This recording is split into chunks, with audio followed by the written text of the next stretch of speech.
I feel nauseous, believe me. Never had a lot of shit come easy. Had to work hard, struggle just to be me. Had to rise up just so they could see me. Did what I had to do just to feed me, and what was left over I put towards my dreaming. But the only thing in life that has meaning are the things you gotta work for, believe me.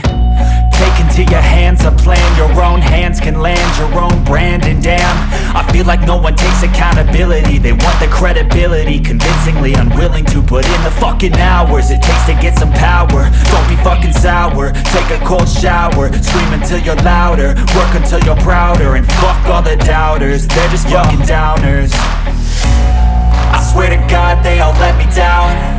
I always fought just to wear the crown. I'm pissed off at these fucking clowns who were all taught they deserve an ounce. It's only worth it if you work for it. It's only worth it if you